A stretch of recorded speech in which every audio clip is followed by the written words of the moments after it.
What up, what up, what up? Welcome back to another great episode of the Sick Podcast Rams Recap. And you know I got a recap last night. What a game. The Rams showed up, showed out, put the city on their back. And listen, I told you all on this podcast, we are going to dominate the trenches. So I got a very important guest coming on, actually, and he's going to be celebrating this dub because he's also a Rams fan. And you will find out right now. Turn up your volume. Because you're about to listen to The Sick Podcast.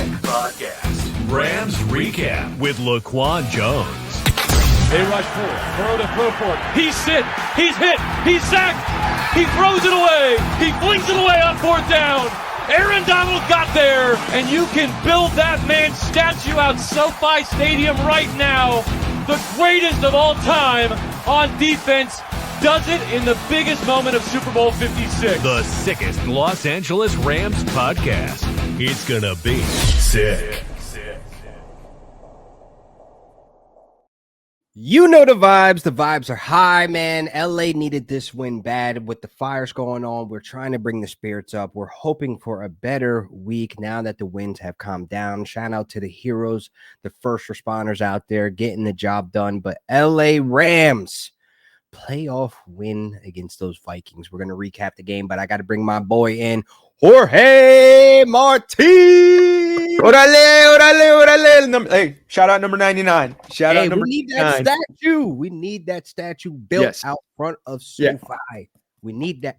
That's exactly what I want. That's the exact statue I want. Ring me, brother. How are you doing? You know what? After the crazy week we've had, feeling really good, feeling exhilarated, feeling hopeful. You know what? They talked so much about at the game last night how much the city needed that, and we needed that. We needed that fashion. Oh, it's dominant fashion. Dominant fashion. You know what? After seeing the blueprint the previous week when Detroit was in Sam Darnold's grill the whole time, I kept thinking we've got the D line that can really do that. Even the Rams, better D-line. That's the crazier part about it. I was like, oh, if Detroit did that, do you know what's about to happen next week? Like they didn't have to blitz hardly. No, it's just that those four guys are that good. They are that good. Though I loved it when the DBs would sometimes when they would disguise the rush and Look, Kobe Durant, you better watch out. That boy run a 4.38. He is speedster on the edge if he come into blitz. And shout out to Witherspoon. Hello, Witherspoon. Also showing up for the turnover, getting Jared Verse the opportunity to scoop and score. Or I say scoop, score, and flip. Because that flip was like, yo, chill. Don't be doing all that. Don't be doing all that. You a big boy. We need you.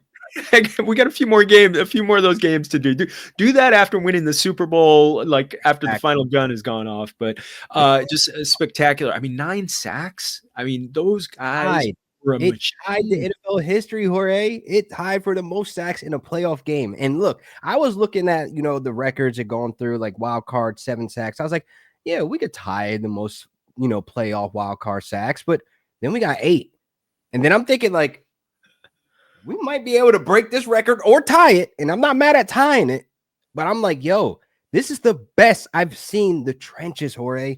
Like, this is the best I would say as a collective group since the 70s, man, in consecutive years. This is like crazy that we are this good, this soon, and this young. Well, you know what? I mean, they had some good guys around number 99. But I mean, to have consistently a group like that is so dominant and has really kind of come together so quickly. It's just 2-3 years. I mean, like most of our guys are from the 22 class, like our secondary. You got guys like Jalen McLaughlin, and then you got guys like Omar Spates that's showing up and showing out, and an undrafted guy. Like I do not get enough of watching teams trying to run on us, and then the first person I see there arrive, the first person I see smack that hole, it's Omar Spates. Yes, your guy. Like, I'm going to keep on coming on this podcast, Cameron, Mike. Like, I'm going to be like, Omar Spates needs to be shouted from the top because he is bringing a new. I haven't felt this excited since we had Alec Ogletree at the linebacker position or James Laurinaitis. Like, I haven't gotten excited about this linebacker group in a very, very long time. So when you bring in a guy like Omar Speights out of nowhere and he shows up like this and makes that impact this early, oh, the future is bright for our Rams defense, my guy. Well, I want the future for me is the next 4 weeks, 4 to 5 weeks. So I want to see what these guys can do. I think this is. I mean, we'll break down more, but what I'm really excited to see what this group's going to do after what lessons they learned the last time that they played Philly. I think this is going to be an interesting one. I want them to do this. I want them to do this for you, mi compadre. I want them to do it for you because I know you got a lot of peeps back in Philly who are big on the Eagles, and I want them. I want them to do it for you. No, all my East Coast listeners, all my East Coast fans, family, whoever, man, you already know how I'm coming about my Rams. And I want you guys front and center in your house when the Rams come there. We're going to take that flight, mutter in our shoes, eat a couple of cheesesteaks, and put them right on your couch and come out with a W. And like, I feel so confident. Like I've never felt this confident on a team than, I would say that 2021 season. Like it's been a while since I've no, this is a Super Bowl winning team. Like, I don't think you guys see it. Like, get the crust out of your eyes. Like, this is a team that is dangerous. We are land sharks. We are land sharks with legs that are as fast as Usain Bolt coming at you with the sharpest teeth ever because we're going to get on you in the trenches. We're going to fly around in that secondary. Let's touch on the offense real quick, Jorge. Matthew Stafford. Like, oh, my God. Where was this guy 2-3 weeks ago? Was he hiding? Like, was this the Matthew Stafford we known and love all season long or years before? Like he just tapped in to Hall of Fame, Matthew Stafford. Well, I think he needed that week. He even talked about it after the game where he had a couple of, bumps and bruises that needed to get kind of healed up for him. And, if anybody thought that he was going to be rusty, that very first throw that he made, I think it was 27 yards to Puka Nacua. It was just like, I thought we were looking at like a 150-yard game for Puka. I picked him in a guillotine on multiple guillotine league teams. And so I was sitting there, I was like, oh yeah, it's on, let's go. But I looked at him and he looked great. I mean, he was spinning it. To me, one of the best plays looked like the worst play when it looked like the Vikings did a scoop and score, but he had flipped the ball. Bill Belichick got some thoughts on that, but I don't care. The arm went forward. That is a throwing motion. I don't care if he's upside down. I don't care if he's backward. Like that is a throwing motion. If a quarterback flips the ball like that to a guy in front of him, that's a pass. That's a pass. He's not hitting the ground. No, and the rules analyst was on it immediately saying that was a pass. And he even said he saw Puka's shoes. He saw his cleats and that he hit, he was able to hit him, just kind of throw it at him, and have the ball be dead and not take the sack at that point. I thought that was huge. They were able to Hall of Fame football IQ, ladies and gentlemen. Yes, absolutely. This is one of the elites. This is one of the quarterbacks that are first ballot, and this is why we have this guy here in LA to take us back to the big dance and bring home another ring, my boy. That is like how we started that game. Like it might have fizzled out throughout the game because of other situation changes, et cetera, but we went straight vertical on them early. Yeah. Bring that blitz. Matthew Stafford was blitzed on. Let me look at it real quick. He was blitzed on 69% of his passes, I believe. Yes, he was blitzed on 69% of his passes. Brian Flores said, yeah, we're going to bring it again. But the problem about Brian Flores and that defense, that blitz-heavy defense, he doesn't know how to adjust. Because every single time you thought you were going to get him, he is just Puka, Cooper Kupp, DeMarcus Robinson. Oh, check down, Kyron Williams, touchdown. This is exactly why I'm happy we have a quarterback that has the Hall of Fame quarterback IQ of Matthew Stafford, Jorge.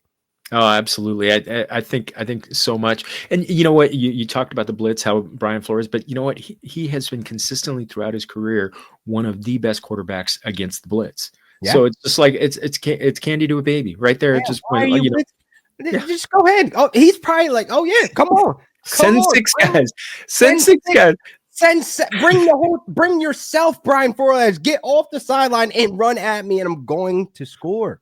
This is exactly why, man, I love these games like this. It gets me all excited because it gives me hope for the next round where it's going to be very difficult. I need Sean McVay. I'm gonna look into this game. I Yeah. need Sean McVay to lock himself in a room for 250 hours and just watch the Eagles. And then another 400 hours of tape of just watching of Saquon Barkley. Jorge, please speak on the importance of why we need to stop Saquon Barkley, and that's it.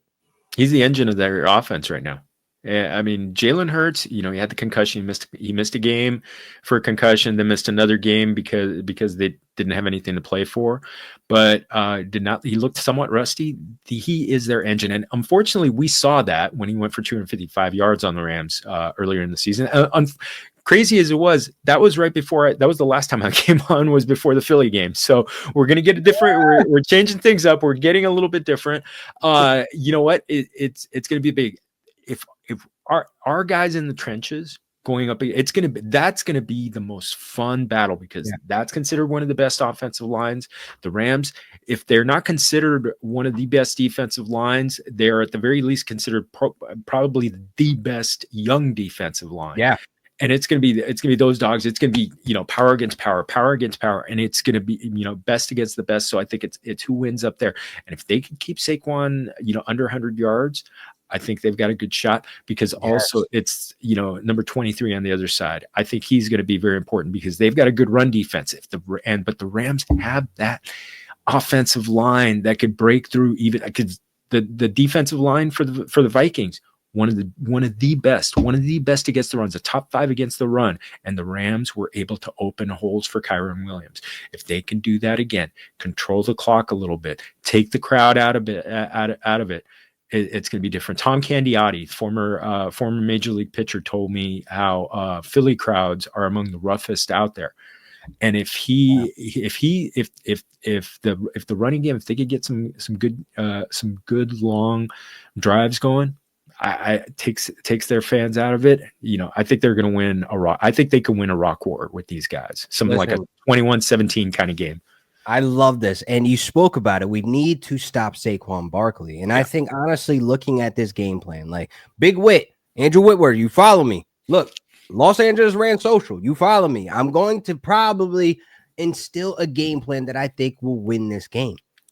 Do not worry about blitzing. Do not worry about pressuring Jalen Hurts. Cover the edges, stuff the middle, stop the run. If we stop Saquon Barkley, let our secondary, our guys are great. They're quick, they're fast, they're disciplined. Take care of A.J. Brown. Take care of Dallas Goedert. Take care of Devontae Smith and Jahan Dotson, whoever else. It does not matter what happens, because I've said this before going into this Vikings game. Let Justin Jefferson go off. I don't care if Justin Jefferson has 230 yards. He's had 230 yards in a game and still lost. Let him go off.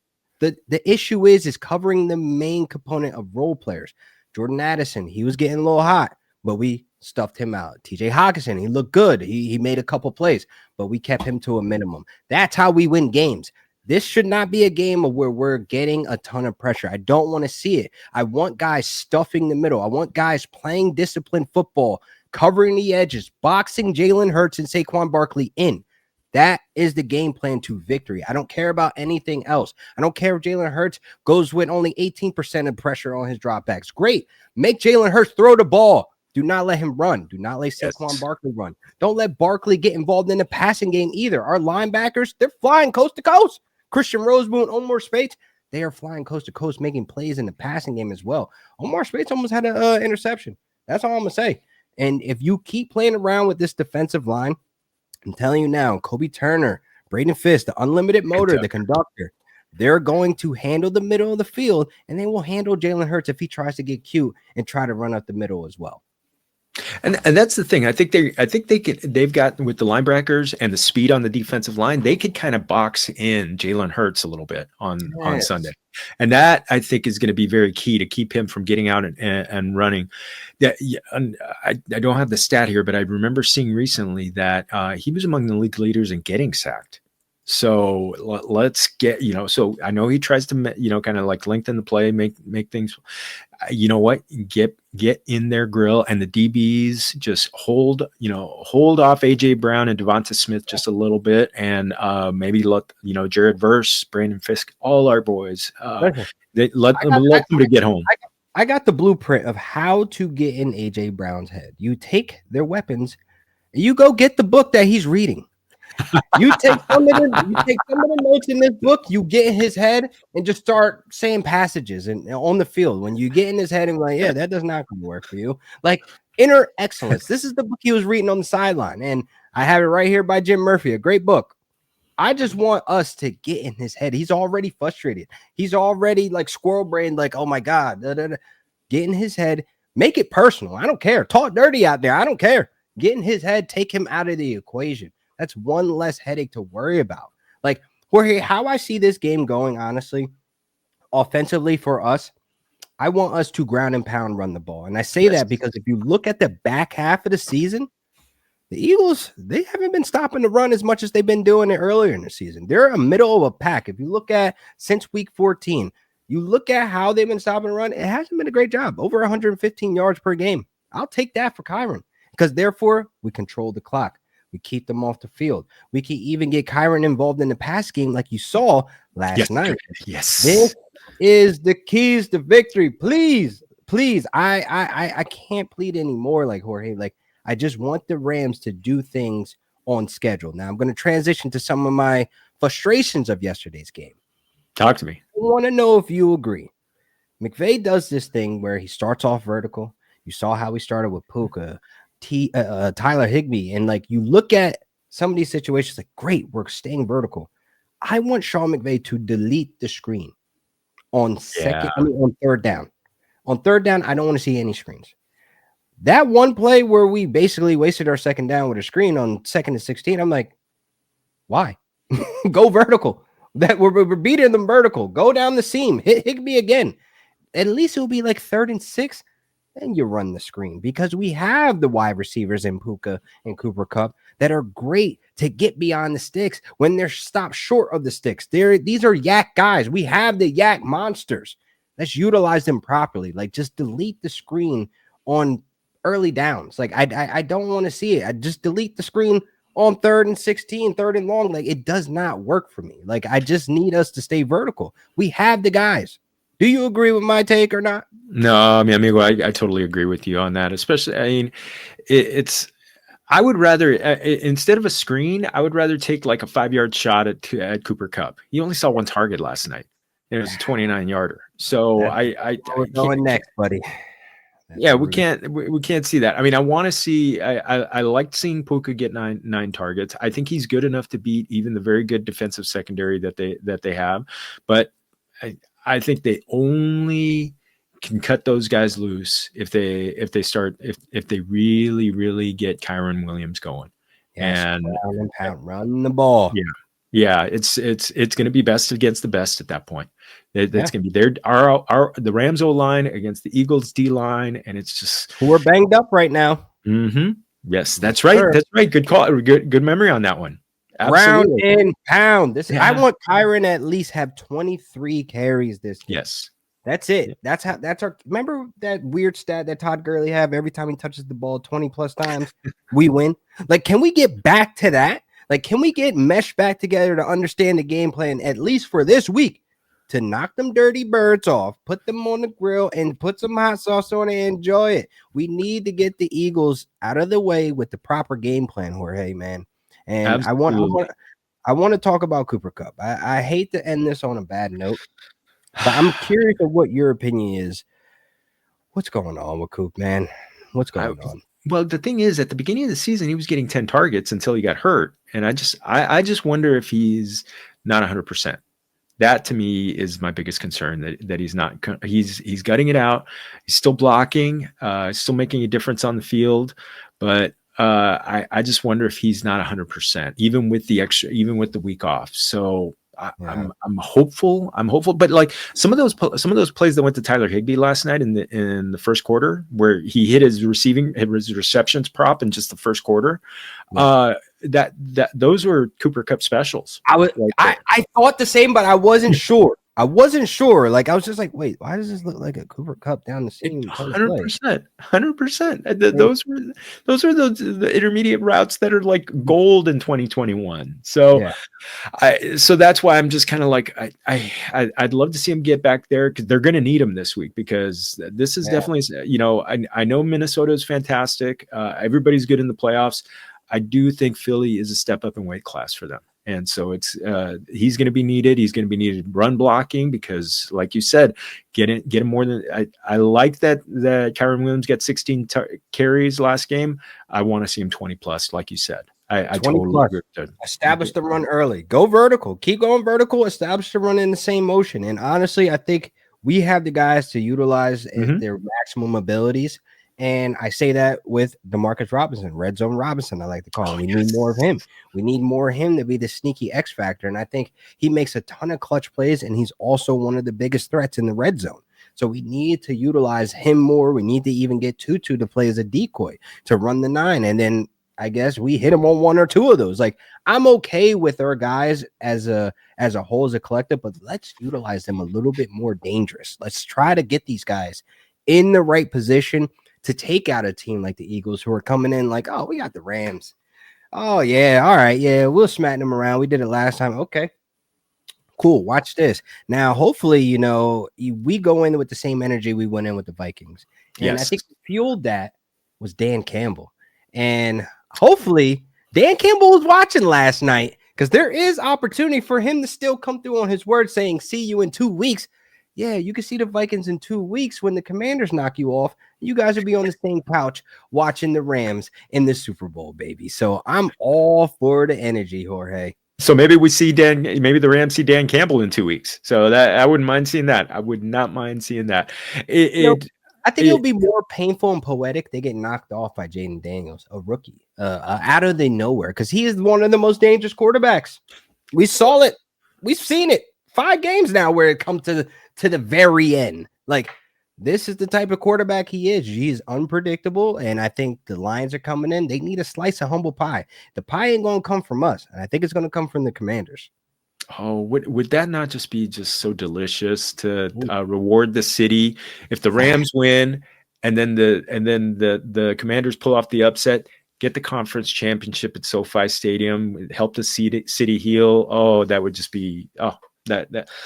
I don't want to project, but that would be fantastic. So first off, I want to see the Rams do their job, and then I think by then we will have known what happens with the Lions and the Commanders. So, absolutely, I cannot wait to celebrate, brother. When we come back on this, I gotta have you back, bro. Like, I gotta have you back here, because I feel like, listen, when we have this energy, this momentum, we could beat any team. Like, I really feel confident about us absolutely coming out with this dub. I can crack open this tequila 1800 Rams edition. I mean, look, this is tequila, man.